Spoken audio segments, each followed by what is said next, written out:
जय हिंद दोस्तों, मैं उपेंद्र कुमार आप सभी का स्वागत करता हूं अपने चैनल वीके ट्यूटोरियल में। आज हम लोग पर्यावरण की अगली सीरीज में पढ़ेंगे अम्ल वर्षा के बारे में। तो अम्ल वर्षा में दोस्तों हम लोग देखेंगे इसका सबसे पहले परिचय के बाद देखेंगे कि अम्ल वर्षा के अर्थ एवं परिभाषा को। इसके बाद अम्ल वर्षा के कारण। तो क्या कारण है दोस्तों? तो यह कारण दो ही होता है, एक प्राकृतिक होता है और एक मानवीय होता है। तो प्राकृतिक कारक और मानवीय कारक दोनों को देखेंगे। इसके बाद देखेंगे कि अम्लीय वर्षा की रासायनिक प्रक्रिया, यानी किस प्रकार से अम्लीय वर्षा बनती है, कौन कौन से गैस उत्तरदायी होते हैं इसको देखेंगे। इसके बाद अम्लीय वर्षा के प्रकार। तो अम्लीय वर्षा दो प्रकार के होते हैं, एक आर्द्र अम्लीय वर्षा होता है, एक सूक्ष्म अम्लीय वर्षा होता है। इसके बाद हम लोग देखेंगे अम्लीय वर्षा के दुष्प्रभाव, यानी क्या क्या प्रभाव पड़ते हैं मानव शरीर में, प्रकृति में, उस सारी चीज़ों को देखेंगे। जिसमें हम लोग प्रभाव में देखेंगे मृदा प्रभाव, जलीय जीव जंतु का प्रभाव, वनस्पति का प्रभाव, मानव स्वास्थ्य पर प्रभाव और जल स्रोतों पर प्रभाव और इमारतों पर प्रभाव। इसके बाद देखेंगे अम्लीय वर्षा से प्रभावित क्षेत्र, यानी कौन कौन से क्षेत्र हैं जो अम्लीय वर्षा से प्रभावित हैं। इसके बाद अम्लीय वर्षा को कम करने के उपाय। तो अम्लीय वर्षा में क्या क्या कम करने के लिए अभी तक उपाय किए गए हैं, जैसे तकनीकी उपाय को देखेंगे और अंतर्राष्ट्रीय समझौते को। इसमें सोफिया मीटिंग और हेलसिंकी प्रोटोकॉल आएगा। तो अब हम लोग परिचय से शुरू करते हैं, चलिए आगे बढ़ते हैं। तो अम्ल वर्षा के परिचय में हमने क्या लिखा है इसको थोड़ा सा समझिएगा। विभिन्न स्रोतों के द्वारा वातावरण में अमोनियम, कार्बन नाइट्रेट व सल्फर के यौगिक उत्सर्जित होते हैं, जो वायुमंडल के जलवाष्प से मिल करके अम्ल बनते हैं। जब वर्षा होती है तो ये अम्ल वर्षा के साथ पृथ्वी पर पहुंचते हैं, यही अम्ल वर्षा है दोस्तों। जिस जल वर्षा का मान पीएच स्केल में 5.6 से कम होता है उसे अम्लीय वर्षा माना जाता है। अम्लीय वर्षा में सल्फर डाइऑक्साइड यानी SO2 गैस व नाइट्रोजन डाइऑक्साइड यानी N2 गैस के द्वारा बने सल्फ्यूरिक और नाइट्रिक अम्ल अधिकता से पाए जाते हैं। अम्लीय वर्षा के जल की अम्लीयता का मान पीएच वैल्यू उस स्थान की वायु में उपस्थित सल्फर डाइऑक्साइड व नाइट्रोजन डाइऑक्साइड के गैसों की मात्रा पर निर्भर करती है। यानी पीएच वैल्यू जो है दोस्तों, वहाँ पर उपस्थित जल में अगर देखा जाए तो जल में परिवर्तन कैसे हो रहा है, तो वहाँ पर जो वायु उपस्थित होगी सल्फर डाइऑक्साइड व नाइट्रोजन डाइऑक्साइड, इसी के आधार पर वो निर्धारित होता है। आगे लिखे हैं दोस्तों कि 17वीं शताब्दी में सर्वप्रथम संगमरमर व चूने के पत्थर पर अम्लीय वर्षा के प्रभाव पर जॉन एल्विन का ध्यान गया था तथा उन्होंने इस संदर्भ में सूचना दी कि किसने, तो जॉन एल्विन ने सबसे पहले इन्होंने देखा था। सन 1852 में वैज्ञानिक रॉबर्ट अगन्स स्मिथ ने मैनचेस्टर इंग्लैंड में होने वाले पर्यावरणीय प्रदूषण तथा अम्लीय वर्षा के बीच संबंध स्थापित किया। इसके बाद एसिड रेन शब्द की उत्पत्ति सन 1872 ईस्वी में हुई, जब वैज्ञानिक अगस्त स्मिथ ने प्रयोग किया था। तो पूछेगा कि एसिड रेन यानी शब्द का सर्वप्रथम किसने प्रयोग किया, तो अगस्त स्मिथ ने ही प्रयोग किया था। इसके बाद ही संयुक्त राज्य अमेरिका के नागरिकों ने अम्लीय वर्षा के बारे में जानकारी प्राप्त हुई। तो ये हो गया दोस्तों परिचय। इसके बाद हम लोग देखते हैं अम्ल वर्षा के अर्थ एवं परिभाषा। तो अम्ल वर्षा के क्या अर्थ है उसको थोड़ा सा समझिए और परिभाषा को थोड़ा समझते हैं। प्राकृतिक एवं मानव जनित स्रोतों से उत्सर्जित सल्फर डाइऑक्साइड यानी SO2 प्लस सल्फर ट्राइऑक्साइड यानी SO3 व नाइट्रोजन डाइऑक्साइड यानी NO2 गैसों की मात्रा जब वायुमंडल में अधिक हो जाती है तो ये गैस वायु में पाए जाने वाली नमी के साथ मिल करके क्रमशः सल्फ्यूरिक अम्ल, यानी यहाँ पर जो होगा सल्फर डाइऑक्साइड और सल्फ्यूरिक अम्ल में, इसके बाद सल्फर ट्राइऑक्साइड हो जाएगा और दोस्तों सल्फ्यूरिक अम्ल व नाइट्रिक अम्ल बनती है, जो वर्षा होने पर वर्षा के जल के साथ भूमि पर आते हैं। इस प्रकार की वर्षा को अम्लीय वर्षा कहा जाता है। वातावरण में सूक्ष्म व आर्द्र अम्लीय तत्वों का जमाव या सांद्रण अम्लीय वर्षा कहलाता है। परिभाषा में इसको आप लोग लिख सकते हैं कि वातावरण में सूक्ष्म या आर्द्र अम्लीय तत्वों का जमाव, यह सूक्ष्म भी हो सकता है दोस्तों, आर्द्र भी यानी नमी भी हो सकता है। अम्लीय जो तत्व हैं, जो आपके जो गैस दिखाई दे रहे हैं, अम्लीय तत्व हैं का जमाव और सांद्रण जो है वही अम्लीय वर्षा कहलाती है। तो ये आपके अर्थ एवं परिभाषा हो गए। अब हम लोग देखेंगे इसमें अम्लीय वर्षा के क्या कारण है। तो अम्लीय वर्षा के कारण में हम लोग देखेंगे प्राकृतिक स्रोत और मानव जनित स्रोत। तो चलिए देखते हैं।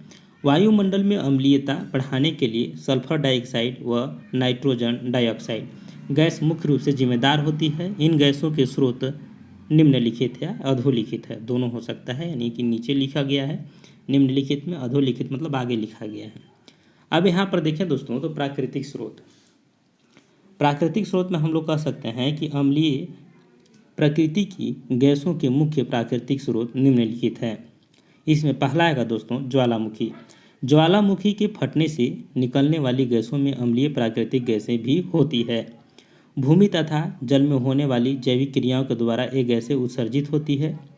जैसे क्या होता है दोस्तों कि भूमि और जल में भी होने वाली जो बहुत सारी जो जैविक क्रियाएं होती हैं उससे भी जो गैसें होती हैं, यानी सल्फर डाइऑक्साइड, नाइट्रोजन ऑक्साइड और सल्फर ट्राईऑक्साइड, इन गैसों का उत्सर्जन होता है।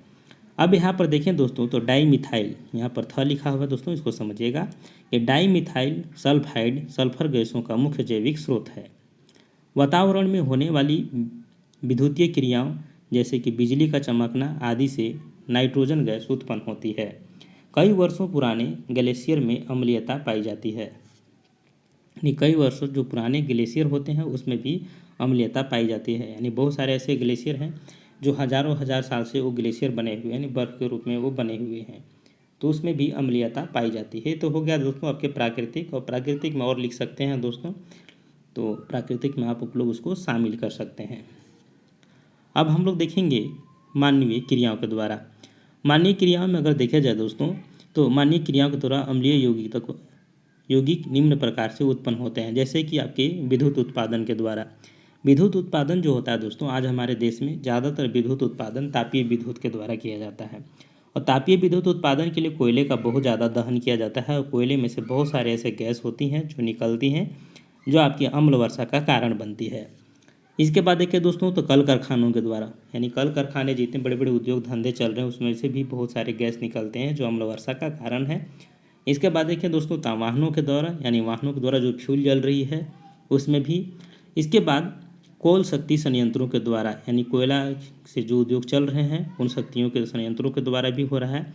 इसके बाद घरेलू जानवरों के अपशिष्ट पदार्थों के द्वारा भी एक गैस निकल रहे हैं, और इसमें इंक्लूड कर सकते हैं और इसको एक्सप्लेन कर भी सकते हैं। अगर कारक पूछेगा दोस्तों तो वहाँ पर ज़रूर एक्सप्लेन कीजिएगा। जो चीज़ एग्जाम में पूछा जाता है उसको एक्सप्लेन किया जाता है, और जो चीज़ नहीं पूछा जाता है उसको गौण करके हाफ में लिखा जाता है, यानी कि उसको मुख्य मुख्य पॉइंटों को लिख सकते हैं उसमें। तो इस चीज़ों को शामिल कीजिएगा। अब हम लोग देखेंगे अम्लीय वर्षा के रासायनिक प्रक्रिया। शुद्ध जल का पीएच मान कितना होता है दोस्तों, तो 7 होता है, तथा 7 से कम वाले जो द्रव होते हैं उसे अम्लीय, तथा 7 से अधिक वाले द्रव को क्षारीय प्रकृति की होती है। यानी कि जब आप लोग फिजिक्स पढ़ते होंगे तो वहाँ पर केमिस्ट्री में ये सब चीज़ें देखने को मिलेगा कि केमिस्ट्री में पढ़ना ही है इस चीज़ को। तो यहाँ पर आप थोड़ा सा समझिएगा कि जो पीएच मान 7 होता है उसको हम लोग उदासीन बोलते हैं, और जो 7 से कम हो जाता है पीएच स्केल उसको बोलते हैं हम लोग अम्लीय है, और जो 7 से अधिक हो जाएगा उसको क्षारीय बोला जाता है। तो इसी के आधार पर जिस वर्षा का जल का मान 5.6 से कम होता है उसे ही अम्ल वर्षा कहते हैं।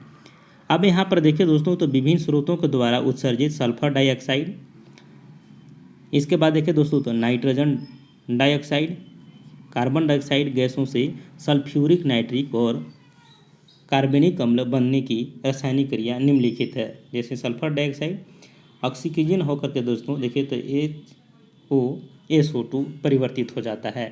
तो इस तरह से आप इसको याद रख सकते हैं दोस्तों, क्योंकि ये आपके याद करना ही पड़ेगा। इसके बाद देखिए दोस्तों तो HO सभी के O2 से अक्सर क्रिया कर H2O प्लस SO3 बन जाता है। SO3 सभी क्रिया करके H2O प्लस H2SO4 का निर्मित हो जाता है। इस तरह से आप देख सकते हैं, ये पूरे आपको दिया हुआ है, इसको आप लोग थोड़ा याद कर लीजिएगा। अब यहाँ पर देखिए दोस्तों तो हम एक फिगर के माध्यम से इसको समझेंगे। यहाँ पर हम लोग देख रहे हैं दोस्तों तो एक आपका ये परत हो गया जहाँ पर लैंड है, यानी कि ये आपका भूमि सतह हो गया। यहाँ से अगर देखें तो इधर हमने लैंड बनाया, भूमि बनाया, इधर आपका वाटर है। अब वाटर से जैसे कि H2O जल, यानी कि जल की जो सूत्र है दोस्तों, यानी कि जल आपके वायुमंडल में जाता है, और इधर से देखिए दोस्तों नाइट्रोजन ऑक्साइड और सल्फर डाइऑक्साइड गैस भी आपके बहुत बड़े उद्योग धंधों से ऊपर जा रहे हैं। और बादल में देखें तो ये सभी चीज़ें क्या हो रही है, धीरे धीरे संघनन हो रही है, और संघनन के द्वारा फिर से एक जब जल के बूंदे के रूप में संघनन होने के बाद फिर से बारिश के रूप में आपका नाइट्रिक एसिड और सल्फ्यूरिक एसिड के रूप में बाहर गिरते हैं, जैसे आपके पृथ्वी वनस्पति सभी प्रभावित हो रहे हैं। इसके बाद गिरते हैं जो बारिशा, वो बोल सकते हैं कि tree killed by acid rain. अगर ये फिगर को भी आप बना देते हैं तो आपके बहुत ज़्यादा यूजफुल होगा एग्जाम में। आप इस सूत्र को नहीं लिखते हैं दोस्तों, नहीं बनाते हैं, तो आप ये फिगर को जरूर ध्यान में रखिएगा, क्योंकि फिगर ही है जो आपके पूरा मार्क्स दिलाएगा। अब हम बात करेंगे दोस्तों अम्लीय वर्षा के प्रकार। तो अम्लीय वर्षा जो होता है वो दो प्रकार के होते हैं। एक हो जाएगा आपका आर्द्र अम्लीय वर्षा और एक हो जाएगा आपका शुष्क अम्लीय वर्षा। आर्द्र अम्लीय वर्षा जो होता है जब वायुमंडल में निर्मित अम्ल वर्षा या हिमपात में मिलकर उसकी अम्लता बढ़ा देती है, तो इस प्रकार के अम्लीय जल पृथ्वी पर पहुंचना नम्र अम्लीय वर्षा कहलाता है। यानी कि इसको समझिएगा दोस्तों, यानी कि जो पानी के बूंद के रूप में गिर रहा है वो आपका कह सकते हैं कि आर्द्र अम्लीय वर्षा है। ये अम्ल मुख्य रूप से सल्फ्यूरिक, नाइट्रिक, कार्बनिक व हाइड्रोक्लोरिक अम्ल के होते हैं। अब यहाँ पर देखिए दोस्तों, तो शुष्क अम्लीय वर्षा यानी ड्राई एसिड रेन, जब वर्षा या हिमपात नहीं होता है तब वायुमंडल में विद्यमान अम्लीय प्रकृति की गैसों के भूतल पर, पेड़ पौधों तथा अन्य सतहों पर जमा हो जाती है, तब इसे शुष्क अम्लीय वर्षा कहते हैं। ये यौगिक मुख्यतः सल्फेट, नाइट्रेट, कार्बोनेट आदि होते हैं, तथा कुछ अम्लीय वर्षा में शुष्क अम्लीय वर्षा की भागीदारी अगर देखा जाए तो 20 से 60% होती है। यानी जितनी भी आपकी अम्लीय वर्षा होती है उसमें 20 से 60% आपका शुष्क अम्लीय वर्षा का होता है। यानी बहुत सारे ऐसे गैस हो दोस्तों जो आपकी पृथ्वी की सतह पर, पेड़ पौधों पर, वनस्पतियों पर वो जा करके चिपक जाते हैं, और यही जो होता है आपके अम्ल के रूप में विकसित हो जाते हैं, जिसे अम्ल वर्षा कहते हैं। ये गैस आपके हैं सल्फेट, नाइट्रेट, कार्बोनेट, ये सब चीज़ें हो सकती है, ये इसके मुख्य यौगिक हैं। ये दो आपके अम्ल वर्षा देखेंगे, आर्द्र अम्लीय वर्षा और शुष्क अम्लीय वर्षा। अब हम लोग देखेंगे अम्लीय वर्षा के दुष्प्रभाव, यानी अम्लीय वर्षा से क्या प्रभाव पड़ते हैं उसको समझिए। अम्लीय वर्षा का दुष्प्रभाव सजीव व निर्जीव दोनों पर पड़ता है, जिसका वर्णन निम्नलिखित है। यहाँ पर अगर देखें दोस्तों तो हम मृदा पर प्रभाव पड़ेगा, जलीय जीव जंतुओं पर प्रभाव पड़ेगा, वनस्पति पर पड़ेगा, और मानव स्वास्थ्य, जल स्रोत और इमारतों। तो चलिए सभी पॉइंट को हम लोग थोड़ा सा एक्सप्लेन करते हैं। यानी मृदा पर कैसे प्रभाव पड़ता है।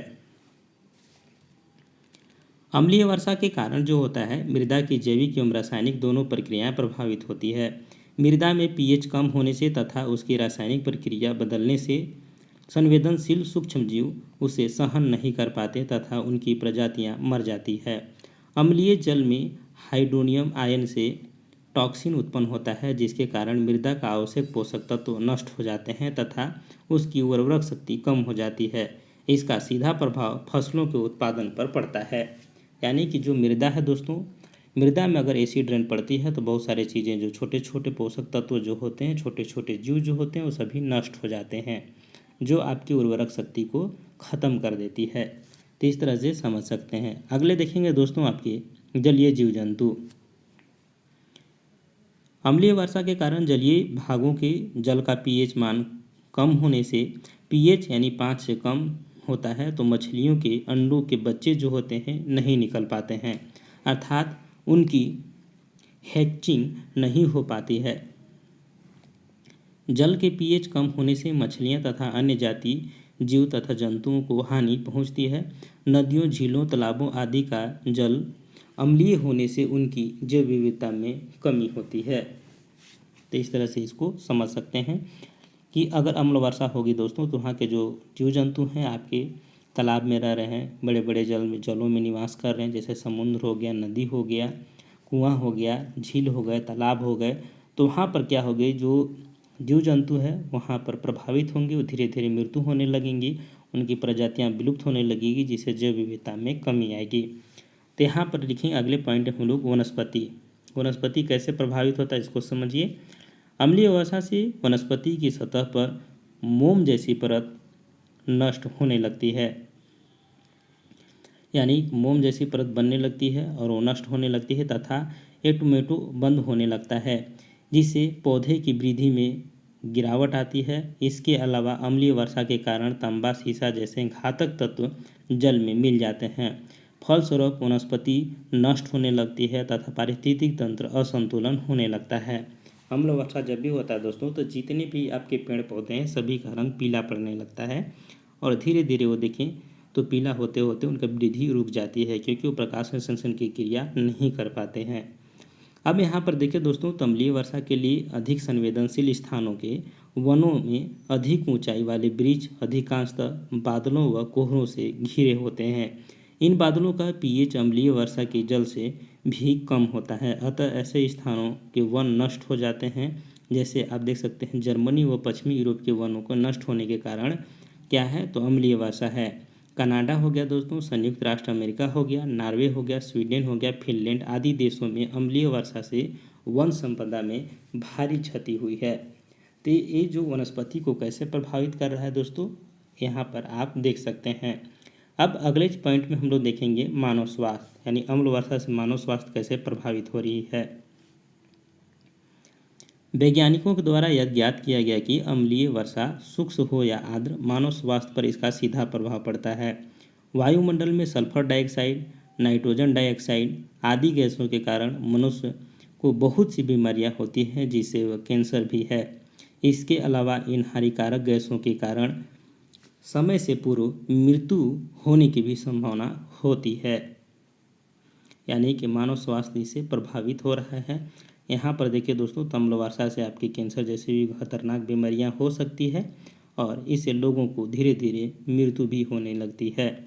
आप देखेंगे दोस्तों, जल स्रोत प्रभावित होना। अम्लीय वर्षा के कारण विभिन्न जल स्रोतों जैसे कि समुद्र के जल, नदी, तालाब और झील आदि में जल की अम्लीयता बढ़ जाती है।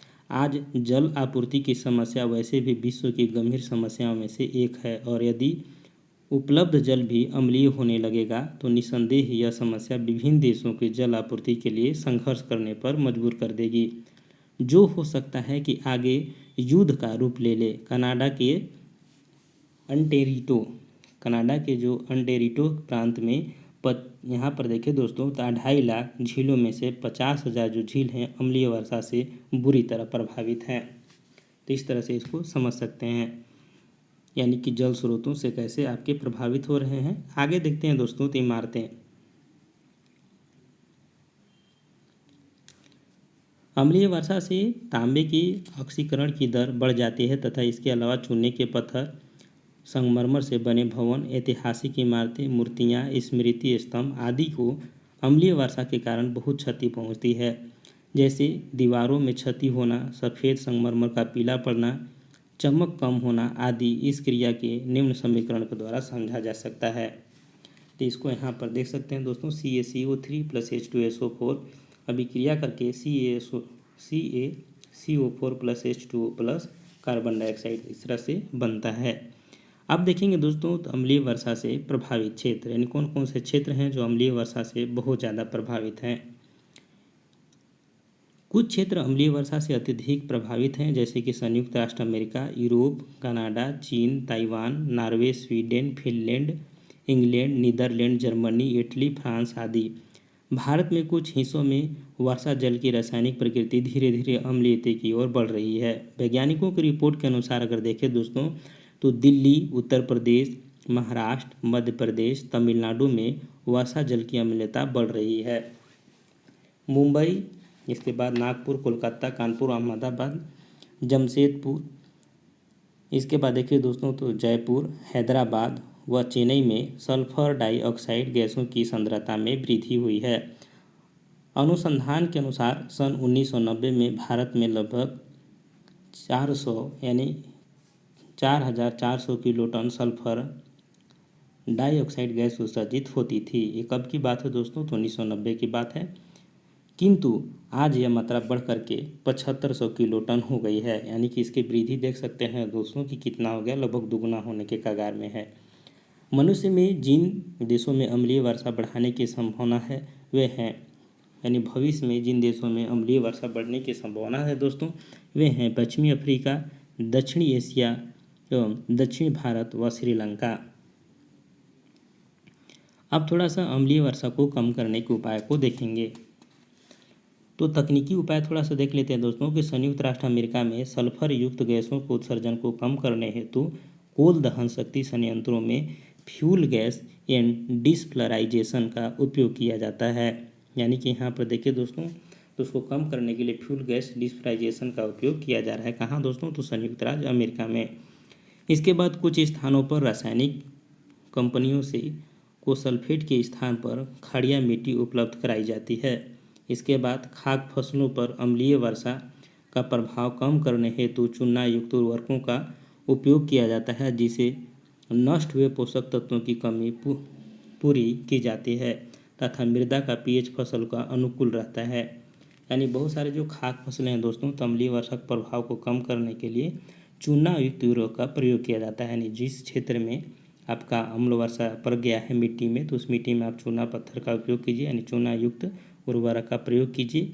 इससे क्या होगा कि जो आपके उर्वरक जो नष्ट हुए हैं, उर्वरक क्षमता वो धीरे धीरे आ जाएगी और उससे आपकी मिट्टी के पोषक तत्व फिर से वही अवस्था में आ जाएगी। तो इस तरह से इसको कम किया जा सकता है। वाहन के उत्सर्जन पर नियंत्रण रख करके उत्सर्जित होने वाले नाइट्रोजन ऑक्साइड गैसों की मात्रा कम की जा सकती है। इसके बाद अंतर्राष्ट्रीय समझौते, तो 2 अंतर्राष्ट्रीय समझौते भी थोड़ा सा देख लीजिए। एक हो गया सोफिया मीटिंग।